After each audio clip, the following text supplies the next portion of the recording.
Hey everyone, welcome back to my channel. So today I am doing my first ever anti-haul. So if you don't know what an anti-haul is, it's basically just a list of products, typically like new releases that you are not going to buy for one reason or another. I believe it was started by a YouTuber named Kimberly Clark, if I'm correct. They've kind of blown up recently. A lot of YouTubers have been doing them, and I always like watching them, but I've never made one for myself. So here is my first anti-haul. Just a little bit of a disclaimer as usual. You know, everyone likes different products work for different people. So if any of these products don't interest me and you want them so bad, that's amazing. Like, I'm so happy that you want them. It's just that, like, I am not going to purchase these for one reason or another. Doesn't mean necessarily I hate the product or the brand, but I'm just not going to buy this product specifically. So without further ado, let's just get right into the anti-haul. Alrighty, so the first thing is the new Pat McGrath Mothership eyeshadow palettes. I will leave pictures of them right here. There are 3 eyeshadow palettes. So this is my problem with these palettes. You get 10 shades. And like, yes, they look very pretty. Like, they have some nice colors in them. Apparently they swatch beautifully and they're amazing shadows. But this retails for $170 Canadian. So that is literally $17 per eyeshadow. And I'm like, okay, but like ColourPop has half decent eyeshadows and it's like $4 for a single shadow.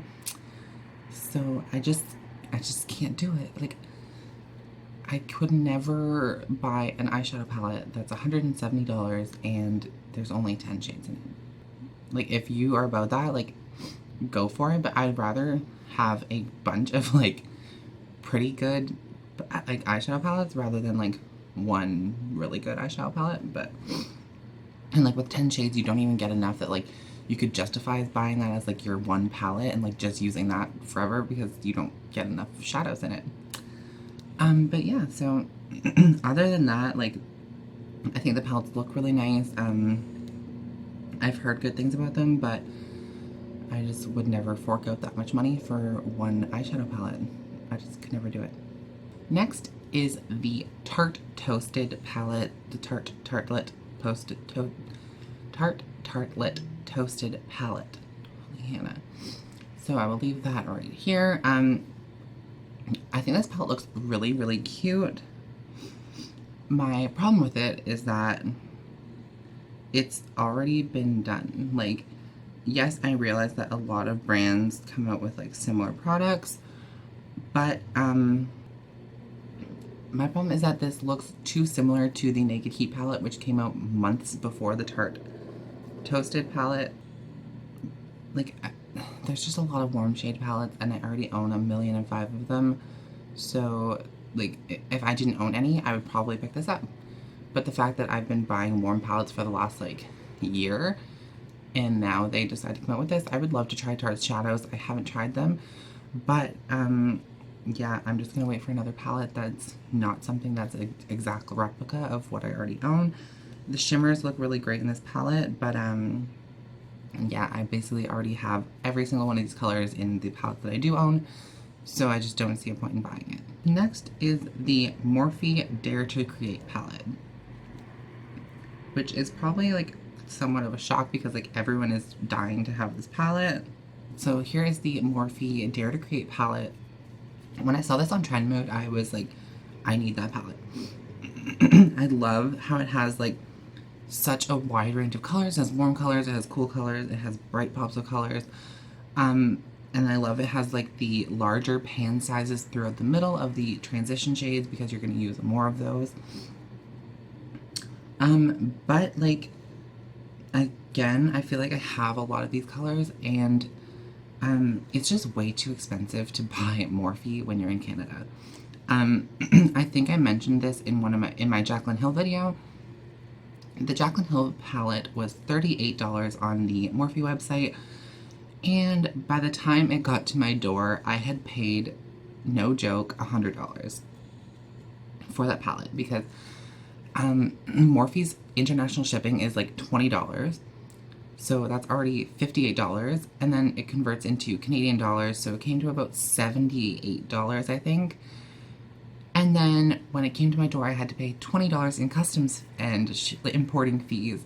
So that was a $98 eyeshadow palette. I absolutely love the Jaclyn Hill palette, but I just can't justify dropping $100 on another Morphe palette. At that point, I may as well just go out and buy the Pat McGrath palette, because I'm forking out so much money for a palette that's not worth the price, because they are a cheaper brand. They have good quality shadows, but like not the best shadows. So to fork out $100 for a decent eyeshadow palette is just not worth it. But it does look really pretty, and if you can get it shipped to you for cheap, I definitely would probably recommend it. Like, I haven't tried it, but it looks really pretty. Okay, next is the Too Faced Unicorn Collection.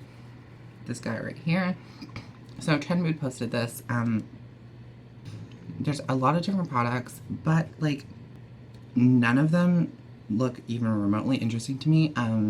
Too Faced has kind of been disappointing recently. Like, so I was really excited for their Sweet Peach palette that came out like a year or two ago. And then I feel like they kind of just like plateaued. And then they released the Peaches and Cream collection, which I was also excited about. I did a review on that, which I will leave in the iCards. But like some of this stuff just looks like really weird. Like the brushes look kind of cute, I guess, but like the product, there's like that weird like unicorn, it's like a bronzer highlighter, but like the unicorn's just sticking out of the middle. It looks really weird, and like I don't know, I feel like they just took their unicorn tears like lipstick thing and just decided to be like, oh, let's make an entire collection out of it. So like it's a lot of really weird products that I don't think are gonna be things that I would ever use, and it's just like I look at that collection and I'm like, eh. Next is the Kat Von D Metal Crush Highlighter Palette. So this is the first picture just of it open, like you can see the pans. And when she posted this, I was really excited because I am a huge highlighter fan. I love the colored highlighters. I think they look so pretty. I don't use them a ton, but like I do like to use them. So I was so excited for this palette. I was like, I might actually pick this up. And then she posted this picture of the swatches. And I was like, that is the weakest highlight game I have ever seen in my entire life. If you like a glittery kind of highlighter that's not blinding, then this is probably your go-to palette. Like, you should probably buy this palette because it just looks like like one of those highlighters that you kind of dust it on and then you get like a kind of sparkle. It doesn't look like it would be a kind of creamy, opaque kind of highlighter. Like, I like my highlighters to look like a glow, not a sparkle. And this looks like more of a sparkly, sheer kind of highlighter. And I'm just kind of pissed because, like, the swatches look so bad. And, like, I have zero interest in this palette anymore because of seeing those swatches. So thank God I saw those swatches before the palette was released because I would have bought it. If you're into, like, a more subtle highlight, I would probably say that you would like this palette. Next, we have the Fenty Beauty Galaxy palette. This is from her limited edition holiday collection. When I'm looking for an eyeshadow palette, I want to be able to get an entire look out of that one palette. I need a base color, a transition shade, some kind of color to darken it, and then I like a shimmer to go on the eyelid. That's like my typical look. That's what I typically do. And this palette here has not a single matte, it's all shimmers, and which is fine, like, but I don't like the idea that I have to reach into that palette just to get one color. Like, I'm not gonna do that. I know me. I'm not gonna reach into one palette just for a single shadow. I love the packaging though. The packaging, I was like this close to buying it just because I wanted that packaging. Like, it's good. And last but not least are the little Natasha Doha holiday palettes. These guys right here. Alright, so everyone knows Natasha Doha is like expensive AF. Okay, so this retails for $61 Canadian, and you get 5 shadows, so it's $12.20 per shadow, which is still pricey, but like these colors just like look weird to me. Like you can't really get a full cohesive look out of either of these palettes. I just don't think that those would ever get a use for me. And I don't know if anyone else watched like Tati's review, but like the second she opened it, the shadows just fell out and broke. Which if I'm paying 60 bucks for an eyeshadow palette and the pans just fall right out and break, I'm gonna be pissed.